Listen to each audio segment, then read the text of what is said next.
بسم اللہ الرحمن الرحیم وہ اس خطبہ نمبر 158 اس میں حضور کی سیرت طیبہ، یہ ایک یعنی آپ کی سیرت کا دوسرا پہلو ہے۔ پہلا پہلو جو ہے میں نے عرض کیا کہ آپ کی سیرت طیبہ کا یعنی آپ کے ذاتی اوصاف، آپ کے ذاتی کمالات جو ہیں وہ کیا تھے اور آپ کی ذات کس خاندان میں پرورش پائی آپ کی ذات نے، وہ ایک پہلو ہے۔ اور اب یہ دوسرا پہلو فرمایا لقد کان فی رسول اللہ صلی اللہ علیہ وآلہ وسلم ما یدلک علی مصاب الدنیا وعیوبها۔ پیغمبر کی سیرت پہ اگر تم غور کرو گے تو تمہیں دنیا کی برائیاں سمجھ میں آ جائیں گی، دنیا کے عیب سمجھ میں آ جائیں گے، دنیا کے تمہیں گناہ سمجھ میں آ جائیں گے۔ اذ جاء فیہا مع خاصتہ، یہ بڑا خوبصورت عجیب جملہ ہے اور بہت ہی قابل غور ہے ایک مطلب کی طرف۔ اذ جاء، پیغمبر بھوکے رہے، بھوک کے ساتھ رہے، مع خاصتہ، اس دنیا کے اندر آپ اپنے جو خاص افراد تھے ان کے ساتھ بھوکے رہے، یعنی پیغمبر نے بھوک برداشت کی ہے اس دنیا کے اندر۔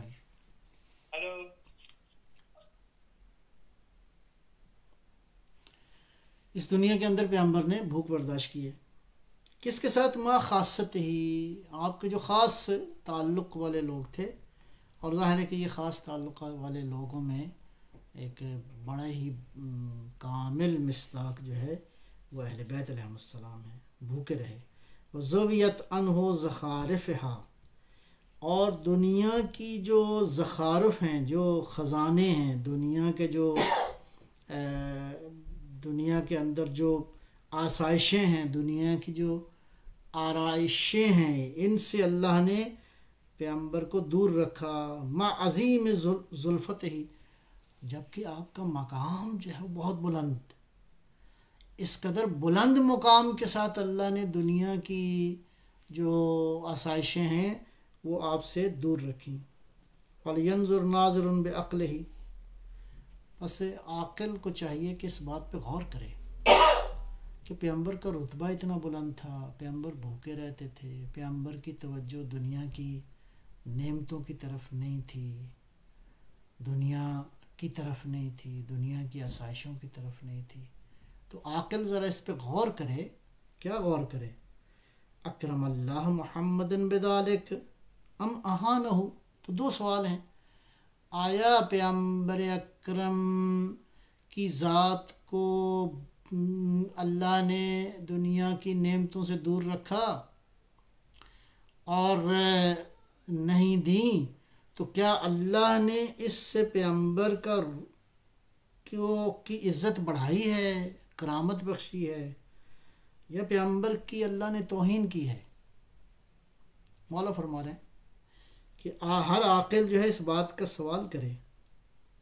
فَإِنْ قَالَ أَهَانَهُ، اور اگر کوئی شخص کہے کہ اس سے تو پیغمبر کی بڑی توہین ہو گئی ہے، اللہ نے تو نعمتیں دی نہیں، اتنا بڑا رتبہ اور میرا مطلب ہے دنیا کی نعمتیں نہیں دی، اگر یہ کہے کہ اللہ نے اہانت کی ہے پیغمبر کی، فقد کذب، وہ جھوٹا ہے۔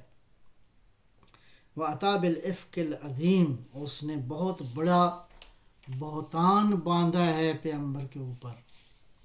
وَإِنْ قَالَ أَكْرَمَهُ، اور اگر کوئی شخص یہ کہے نہیں اللہ نے تو عزت میں اضافہ کیا ہے، نبی اکرم کی عزت میں بہت اضافہ کیا ہے اس بات سے، اور اگر کہے ان قال اکرمہ فلیعلم، پس اس کو جان لینا چاہیے، کیا جان لینا چاہیے؟ ان اللہ قد اہان غیرہ، اللہ نے پیغمبر کے غیر کو اہانت اس کی ہے۔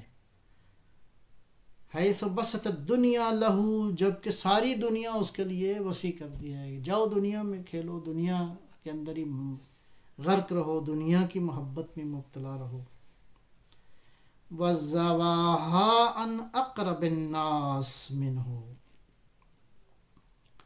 اور اس نے اللہ نے اس دنیا کو اپنے مقرب ترین بندے جو ہیں، جو اللہ کو، جن سے اللہ عشق کرتا ہے، جن سے اللہ محبت کرتا ہے، ان سے اس دنیا کو دور کر دیا. فتأسیٰ متأسن بنبیہ، بس اے عقل کے ناخن لینے والو، تمہیں چاہیے کہ اپنے نبی کی پیروی کرو. واقتص اثرہ، اور اپنے نبی کے نقش قدم پر چلو، اپنے نبی کی پیروی کرو کہ نبی دنیا میں کیسے رہے. پیغمبر اکرم صلوات اللہ سلام اللہ علیہ کی زندگی کا یہ پہلو اتنا نمایاں ہے جس کی حد نہیں ہے. اور آج امت مسلمہ ہم سب غور کریں، اپنی زندگیوں کا جائزہ لیں کہ ہماری زندگیوں میں دنیا سے محبت کتنی ہے. البتہ یہ بات قابل سوال ہے کہ ہم میں سے ہر شخص یہ غور کرے کہ ہم دنیا کی محبت میں کتنا مبتلا ہے. میں ابھی عرض کر رہا تھا جنگ خندق، جنگ احد کے حوالے سے، دنیا میں رہو، کتنا رہو، جتنا ضروری ہے انسان کے لیے. دیکھیں، دنیا بری نہیں ہے، دنیا کی محبت بری ہے. دنیا سے انسان کی انگیجمنٹ بری ہے، اٹیچمنٹ بری ہے. یہ دنیا تو واقعاً انسان کے لیے عبرتوں کی جگہ ہے. یہ دنیا تو آخرت کا سودا اکٹھا کرنے کے لیے ہے. اور نبی کی ذات نے کیسے اس دنیا کے اندر زندگی گزاری ہے. لہذا مولا فرماتے ہیں کہ اپنے نبی کی سیرت کو جو ہے اس کے اوپر عمل کرو. وقتص اثرہ وولج مولجہ، اور انہی کی نقش قدم پر چلو جی، ورنہ کیا ہوگا. اور انہی کی منزل کی طرف جو ہے وہ بڑھو. ان کی منزل کون سی ہے؟ ان کی منزل اللہ کی رضائیں ہیں، پروردگار کی خوشنودی ہے، پروردگار کی رضاؤں کا مظہر ہے نبی صلی اللہ علیہ وآلہ وسلم کی ذات بابرکت. وَإِلَّا فَلَا يَأْمَنُ الْحَلَكَةَ فَإِنَّ اللَّهَ جَعَلَ مُحَمَّدًا صلی اللہ علیہ وآلہ وسلم علما للساعة. کیا خوبصورت ہے. اگر پیغمبر کی تم پیروی نہیں کرو گے، پیغمبر کو اپنا رول ماڈل قرار نہیں دو گے، پیغمبر کی سیرت کو اگر تم اپنی زندگی میں عمل نہیں کرو گے، تو فرماتے ہیں پھر تم ہلاکت سے نہیں بچ سکتے. اس لیے پس اللہ نے محمد صلی اللہ علیہ وسلم کو کیا قرار دیا، کیا بنایا؟ علما للساعہ. ساعہ کا لفظ جو ہے وہ قیامت کے لیے استعمال ہوتا ہے. مجھے نہیں پتہ اس جملے کی تشریح کیسے کی جائے، لیکن بہت بڑا یہ جملہ ہے، بہت بڑا جملہ ہے، بہت گہرا جملہ ہے. مولا فرماتے ہیں کہ اللہ نے محمد صلی اللہ علیہ وآلہ وسلم کی ذات کو قیامت میں علم قرار دیا ہے، قیامت کی نشانی قرار دیا ہے. علم بمعنی نشانی، سائن، قیامت کا سائن قرار دیا ہے. یعنی کتنا مقام ہے پیغمبر کا آخرت میں. اللہ اکبر. اور وہ بیان کرنے والی شخصیت بھی کون ہے؟ مولا کائنات علی ابن ابی طالب علیہ السلام. فرمایا اللہ نے محمد کو قیامت کا علم قرار دیا ہے، قیامت کی نشانی قرار دیا ہے. ومبشراً بالجنہ، اور جنت کی خوشخبری دینے والا قرار دیا ہے. منذراً بالعقوبہ، اور ڈرانے والا قرار دیا ہے کہ انسان اگر گناہ کرے گا تو عقاب ملے گا، عذاب ملے گا. خرج من الدنیا خمیساً، سبحان اللہ. پیغمبر اس دنیا سے چلے گئے، کس حالت میں چلے گئے؟ خمیساً، بھوکے تھے، بھوکے ہی نکل کھڑے ہوئے. یعنی دنیا جمع کرنے کی کوشش نہیں کی نبی اکرم نے، پیغمبر اکرم نے دنیا کو جمع کرنے کی کوشش نہیں فرمائی، بلکہ اس دنیا میں اتنا رہے جتنا بہرحال ضروری تھا۔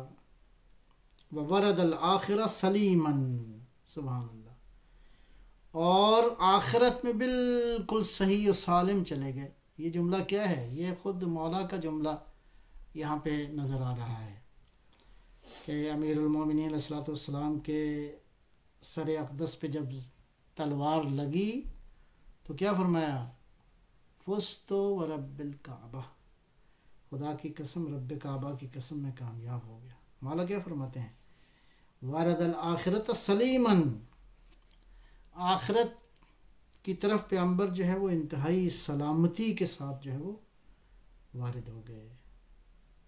لم یصنع حجرا علی حجر حتی مضى لسبیلہ، پیغمبر نے، یہ محاورہ ہے، پیغمبر نے اپنی زندگی میں پتھر پر پتھر نہیں رکھا، یعنی ساری توجہ جو ہے وہ دنیا کی طرف نہیں تھی، یہ بھی بنا لیں، یہ بھی بنا لیں، وہ بھی بنا لیں، یہ بھی بنا لیں، اور اس دنیا کی محبت میں اللہ معاف کرے جو ہم واقعا نبی اکرم کو اپنا ہادی سمجھتے ہیں، کائنات کا ہادی سمجھتے ہیں، ان چھوٹی چھوٹی دنیا کی چیزوں کی خاطر ہم کتنا ظلم کرتے ہیں، انسانوں کے اوپر کتنا ظلم کرتے ہیں، واقعا ایک دوسرے کے حقوق کو چھیننے میں کتنا تگدو کرتے ہیں۔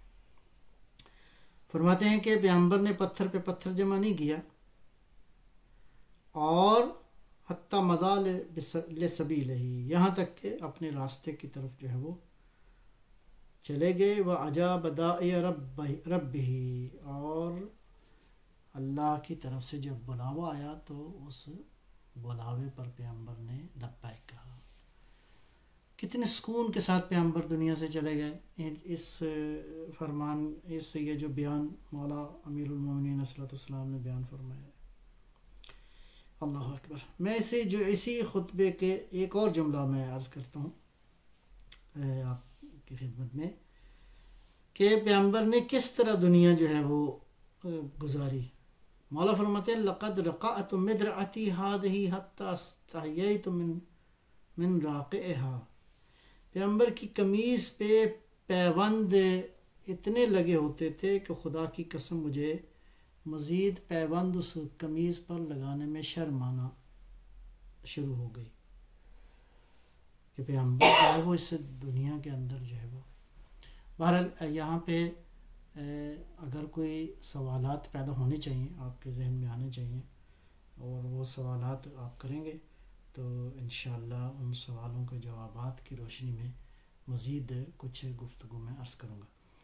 تو اب خلاصہ آج کی اس گفتگو کا خلاصہ یہ ہے، ہم پڑھ رہے ہیں تاریخ و سیرت معصومین علیہ السلام۔ اب تاریخ میں بہت سارے واقعات ہیں، بہت سارے واقعات بیان ہوئے ہیں، لیکن اس تاریخ میں یہ جو واقعات ہیں یہ ایسا نہیں ہے کہ خالی یہ ہسٹوریکل ایونٹس ہیں جس کو ہم نے پڑھنا ہے اور بس ایک ہسٹری کے طور پہ پڑھنا ہے، نہیں، یہ تاریخ میں بہت ساری حقیقتیں ہیں کہ یہ جو واقعات ہوئے ہیں اس میں معصومین علیہ السلام کی سیرت کیسی تھی، اور خصوصاً جو ابھی ہم فی الحال پڑھ رہے ہیں وہ پیغمبر اکرم صلوات اللہ سلام اللہ علیہ کی سیرت طیبہ ہے۔ آپ کی سیرت کس طرح، یعنی وہ جو سراپا رحمت ہے، وہ ذات جو بشریت کے لیے سراپا رحمت بن کر آئی، وہ اپنے عمل میں بھی سراپا رحمت تھا، وہ دنیا میں رہا تو کیسے رہا، لہٰذا اسی لیے اللہ نے ارشاد فرمایا کہ لقد کان لکم فی رسول اللہ اسوۃ حسنہ، پیغمبر کی ذات جو ہے وہ تمہارے لیے جو ہے رول ماڈل ہے۔ میرا خیال ہے آج کے لیے فی الحال اتنا ہی کافی ہے، تو انشاءاللہ اب اگر آپ کے کچھ سوالات ہوں تو انشاءاللہ جو ہے ان کے جوابات میں حاضر ہوں دینے کے لیے۔ اللہم صلی علی محمد۔